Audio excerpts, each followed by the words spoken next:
Hey, it's Drew Edwards here from Business Coach Marketing, where we help business and executive coaches quickly generate more leads and attract more clients with low-cost, high-return marketing strategies that get you results. And we have on the line with us today Jamie McKean, who's based in sunny New Zealand and is a marketing expert who helps business consultants from across the world get better results in their business. And I'm really excited to have Jamie on the line with us today because he has some great content that he wants to share with you that will no doubt help you get more clients and generate more leads than you are currently. Hey, Jamie, thanks for doing this. Really much appreciate it. Very welcome. Great stuff. So for those listeners that don't know you, can you give us a bit about your background and what you do now? Yeah, so I run a number of businesses.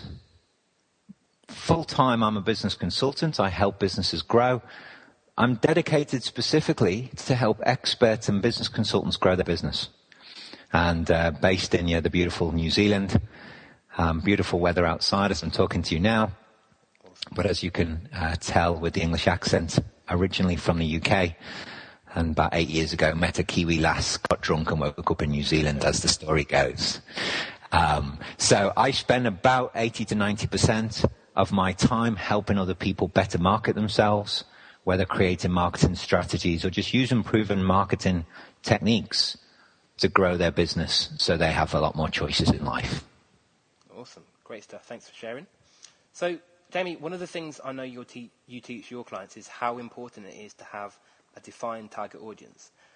Can you tell us a bit more about why you think it's so vital to have that as a consultant or a coach? Yeah. From being a consultant and a coach, and I fell into this trap myself. So I now teach people with the scars down my back of how to avoid getting it wrong, like I did, and like I see so many people today doing it. From a consultant perspective or as a coach, we do this. It's almost like a vocation. We want to help people. It's our calling to help people get better in themselves. Whether it's themselves as a life coach, whether it's their business coach or business consultant, we want to help other people.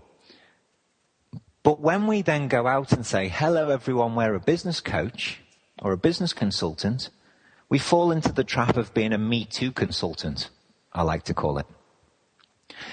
So if you were in a room of 10 or 20 of your peers and everyone in the room said, I'm a business consultant, how will your prospective customer know how to pick you? So being generic means that you're actually, when you try and help everyone, you're actually going to end up helping no one. So you need to be super specific with who your target market is so that they know that you're dedicated to them. And so if they walked into that same room of 20 Me Too consultants or coaches, and then you say, but I'm dedicated to your industry and your personality type and everything about you, you're the perfect choice. You mentioned just then that you sort of teach this with scars down your back. Can you give us sort of a brief description of some of the mistakes you made on your way to success? Yeah. When I very first started as a business consultant, I left a very lucrative expatriate role. I lived and worked offshore and was paid very, very nicely. Gave that up, came back to New Zealand, set up my business. And I was very lucky. I say lucky. I put a lot of hard work in, but I managed to sign my first 2 consulting clients in my first 6 days of business. And had $10,000 of fees in my hands within 6 days. And they both actually signed within 2 hours of each other. Awesome. And I thought, great, this is the life, this is fantastic. But what had happened is I'd gone out there and I'd said to people, I'm a business consultant, I can help you grow your business. And whilst I had the skills to be able to do it, it was just more luck that I was in front of people who at the time thought, I know you sort of, Jamie, or someone's referred you to me, and I think you can help me. So yes, I'll go with you. But I only know that now. I only know that it actually was luck rather than predetermined steps that got me those people. But off the back of that look, I thought, great, full of confidence. Went out and bought myself a brand new car, nicest car I've ever owned, thinking, if this is this easy, money's going to come rolling in. But then I started to struggle. I started to realize the clients that I had weren't the perfect type of clients for me.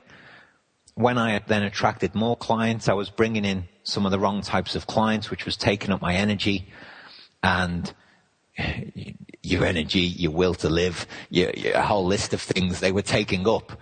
When you really wanted to, and I wanted to, put my best foot forward for every single person, and it just became harder and harder. And I was pushing the proverbial up the hill. Pushing the brown stuff up the hill, and it wasn't going up that hill very fast, and it was just getting harder and harder to push. And through my journey, I was just thinking, there's got to be another way. This is just too hard. Why is it so hard? And then I realized that a number of the people I was working with were not the right types of people for me. So as well as teaching people about target markets, I also teach them about picking the ideal type of client. Because if you have a target market, which is a defined industry or a defined trade or craft or whatever it is, and let's say there's 100 of those people in a room of that target market that you're dedicated to, out of that 100, there may only be 10 or 15 people in that room who you're going to do your very best work with. Yeah. So it's a step beyond target market. It's not only understanding your target market well, but it's understanding the types of people that you do your very best work with. And those two together transformed my business. Because I started very quickly firing clients, and that released me. It literally released the concrete boots. It really did. It like releasing the shackles, which freed me up. It freed my energy. It freed my thinking up. And then all the positivity flowed back in. And look, I'm generally a positive guy.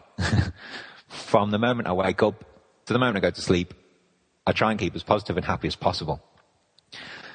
But when you have people draining you, it just makes things harder. When that goes away, you've got all that energy back to focus on not only the clients that you do have, but to attract more of the right types of clients. And then your business just flourishes. I'm not sure if that answered your question. I went a bit on a tangent on my story, but hopefully that helped. That was perfect, Jamie, and a great story there. I know a lot of coaches and consultants can definitely relate to sort of the pain that you had. Jamie, if a consultant or a coach doesn't have a well-defined target market or doesn't know who their ideal client is, what are the costs to them? There's probably a bullet-pointed list that I don't have in front of me written down, but it would start with sanity. It would have money in there. And I guess the cost is, it can be emotional cost, it can be financial cost, it could be physical cost on you. All of those things can take a toll. And I guess the question is, how much do you spend trying to attract a client? Do you spend tens of thousands trying to attract a client? When I, with a very specific target market, can attract, in my last week I did a campaign and attracted 50 leads in 72 hours. Awesome. And paid nothing. Awesome. But there'll be people out there who'll be paying, and like I did, I paid thousands to get the phone to ring 10 or 15 times. And then I'd have to work hard to try and convert 10 or 15 phone calls into 1 or 2 clients. So that's just the financial cost. And how many times do you repeat that in a year? Yeah. And what about the opportunity cost of if you've only got 1 or 2 clients and you've got 80% capacity free? What money could you be making if you got this right? So the number could be quite a large number, into 6-7 figures. To get this right. Awesome. Great stuff. So Jamie, a lot of the coaches and consultants I speak to know how important it is to have a defined target market and know how important it is to know who their ideal client is, but they simply don't know where to start or don't know what target audience would suit them best. What advice would you give to those guys? Well, that's really funny because, and I say funny in a nice way, because that's exactly where I was. And that's the journey I went on, and I found the answers, and that's why I'm doing what I'm doing today. Because some of the questions, and let me ask you and the audience listening to this today, let me ask you these questions. What types of passions do you have that you don't class as work, and you think they're more of a hobby, that possibly you could bring in to your work? That's one question. An example of that is, as part of my group training session, and I'll tell you about that later, but I teach these steps, step by step, with workbooks, people to work through exactly what you've just asked me. And one consultant recently went through this, and he was a business consultant, and he was a Me Too consultant, and his target market was 2 to 20 staff and 1 to 10 million revenue, and all the generalist statements you would hear from a Me Too consultant. Yeah. And then he realized he had a light bulb moment. And I call it sometimes a domino light bulb, that one went off and then a row of them go off straight afterwards, when everything just makes sense in one place. And his passion was woodwork. Here's a random one for you. Yeah. His passion was woodwork. And he'd said to himself, there's no way I can bring my passion together with business consulting. But when he worked through the steps that I gave him, he then realized he could. And so now he has a very specific target market of custom kitchen fitters. People who are master craftsmen, who have the same passion for woodwork, who then sell a very specific product. And he has a geographical area, that was the word I was looking for. It's still early over here. The geographical area. So he knows 10 places where he can go and find those types of people without spending anything. Awesome. And he's bringing his passion as well. So guess how much more fun he's going to have at work? Guess how much more fun he's going to have marketing himself, linked with his passion? And it just becomes so much easier. And I've got numbers of examples like that of people who've been able to work out what's right for them and really do it. And this all came about from one of my learnings that I'm passionate about, is helping as many people as possible. I gave myself a goal 12 months ago to help 100,000 people. It's a pretty big goal.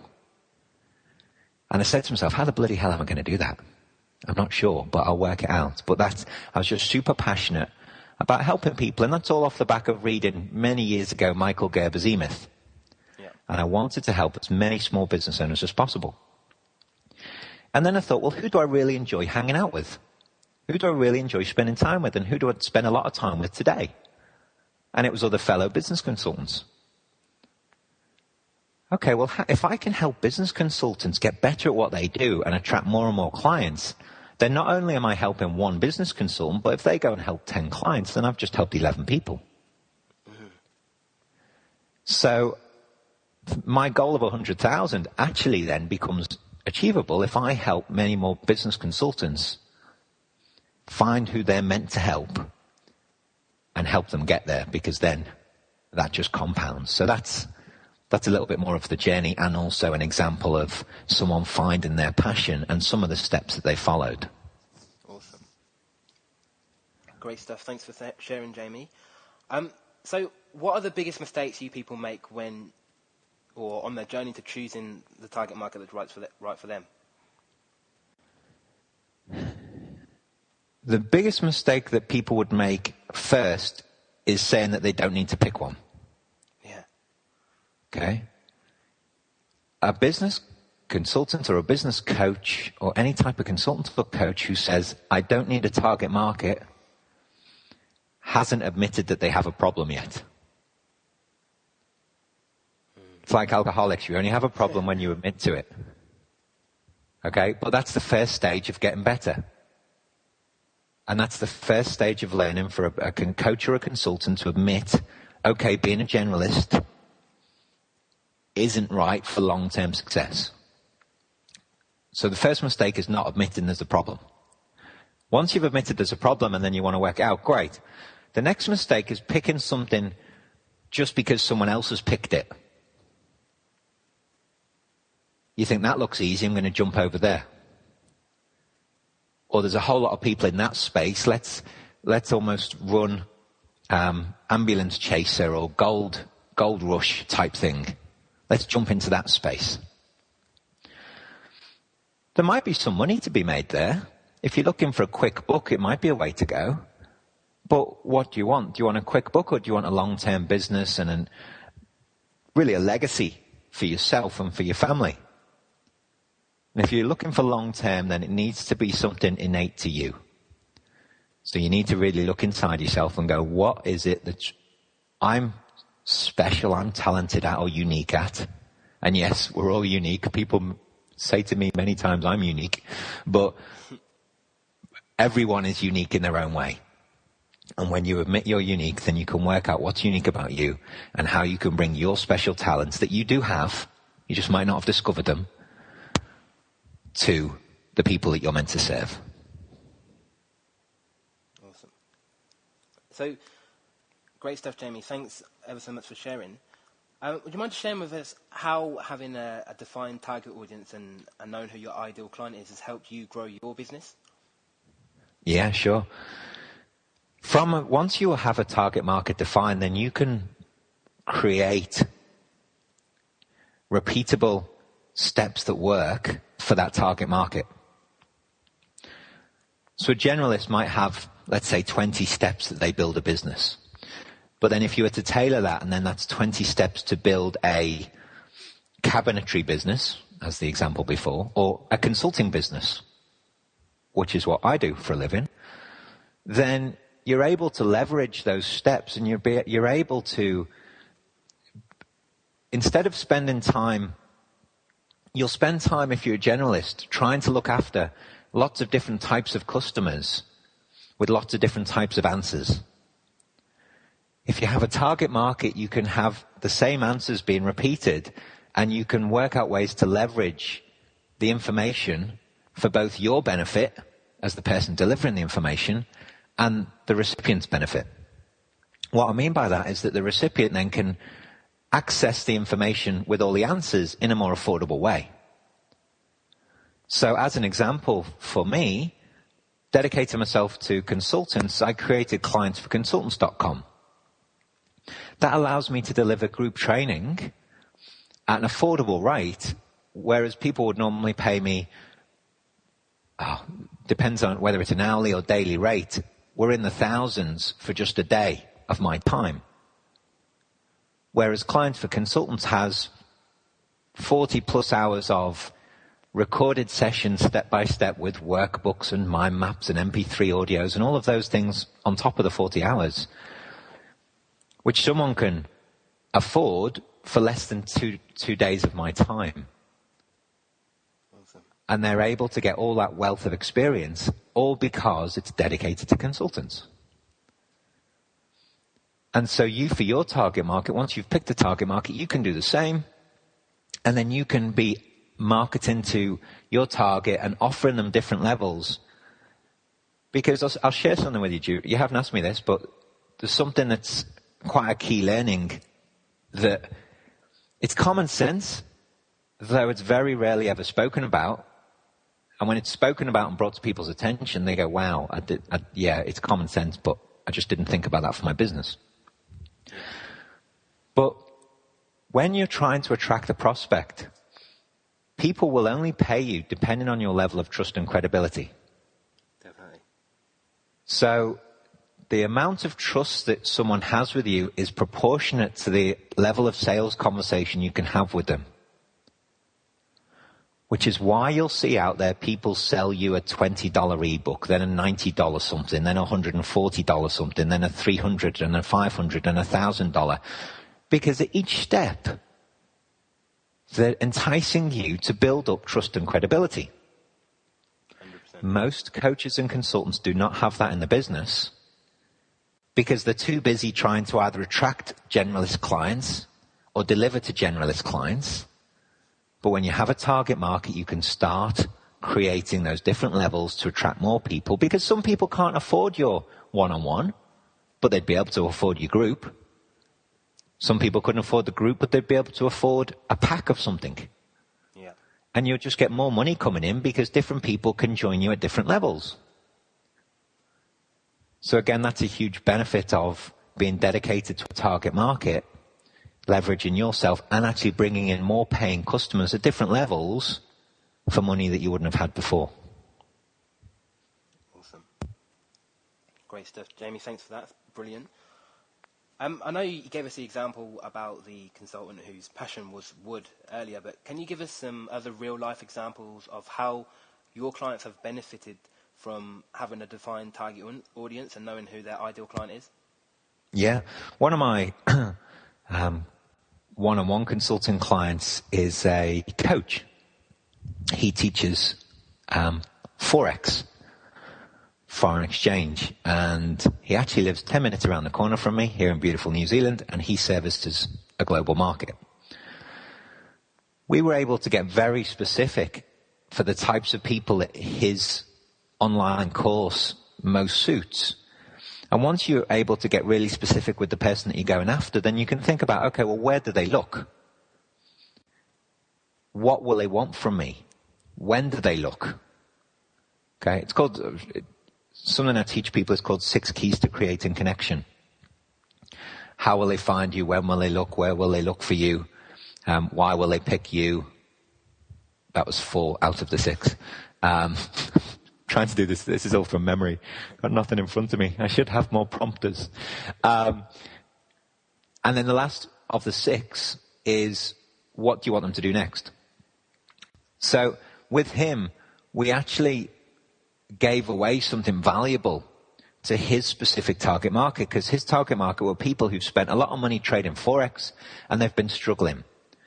And his tool that he has as part of his course, one of his tools, is hugely powerful to help people better manage the money.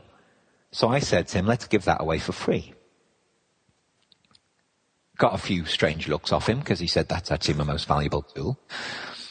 But we gave it away for free. And now he gets 7 to 8 leads a day without doing anything. Awesome.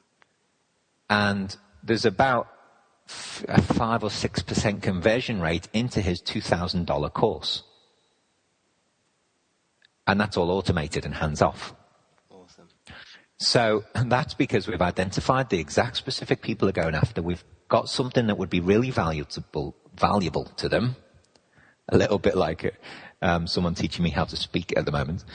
And we've then put a follow-up process in place, all automated, which then educates those people of the value that he can bring to them. So we've identified his target market's benefits. We've given them the number 1 result, so we can tell them, if you follow these steps, you're going to get this. And for his target market, it's profitable trading. And as you're listening to this, as a coach or a consultant, if you're listening to this and you don't know what your number 1 result is for your target market, that's another lesson to say you don't know your target market well enough. If you don't know your benefits, the top 3 or 5 benefits for your target market, or they're very generic, likely your target market's too generic.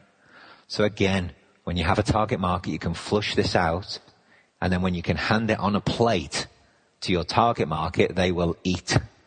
They will basically gorge themselves, because you're giving them exactly what they need, and they'll be very thankful for it as well. Awesome. Great stuff. So, Jamie, for anyone listening in who doesn't yet have a well-defined target audience and doesn't yet know who their ideal client is, what one piece of advice would you give to them? Get help. I'm serious. Yeah. I pay for help. Okay? I pay other people to coach me, even though I coach lots of other consultants and coaches around the world. You should never, ever think that you're too smart or too above getting help. 100%. Okay? So, get help is the first step. Get help of someone who's been there and done it would be a great fit there. And the other thing is, don't rush it. So there's 2 bits of advice. Number 1, get help. And number 2, don't rush. I knew I've known probably for 18 months that I needed a target market. And almost every month I got slightly sharper. And I got slightly sharper. And it took me about 6 months to really resonate with my target market. Because the right types of questions were asked to me by my coach. And everything just fit into place. At one moment, I remember where I was stood. I remember the amount of light bulbs that went on in my head in about 20 seconds. It was almost like a whole runway was lit up. When everything just made sense. So, be patient, and just don't, if you rush it, you may end up being a gold rush ambulance chaser type person. And I guess number 3 is make sure you admit to having a problem. If you're a Me Too consultant, say, yes, I know I'm a Me Too. How do I fix it? Awesome. Get some help and don't worry about rushing it. Just let it happen, because when it's right, you'll know it's right and your life will change. Awesome. Great stuff. Jamie, thanks ever so much for what you've shared with us today. I know I've certainly taken a lot from what you've said, and I hope everyone listening has as well. How can anyone listening go and learn more about what you do and how you can help them? Yeah, so to find out more, you can really see this in action. If you go to clientsforconsultants.com, on that website we offer some value add to consultants. Okay, so clientsforconsultants.com is where you can find out more about that step-by-step process. And if you're looking specifically for me, you can go to jamiemckean.com. But feel free, clientsforconsultants.com. And there's a value add. We change it every now and again, so we're frequently rotating the value add we offer. So I'm not going to spoil a surprise to say what's there right now. A video series at the moment, adding a whole lot of value and sharing more about the stories that you've heard a little bit about today. So hopefully that'll add value to your audience, Drew. Awesome. Great stuff. Jamie, thanks ever so much for doing this. I've really appreciate it. You're very welcome. I've really enjoyed sharing. Thank you for inviting me to talk to your guys and girls your side. Great stuff. Jamie, take care, and I will speak with you soon. Cheers, Drew.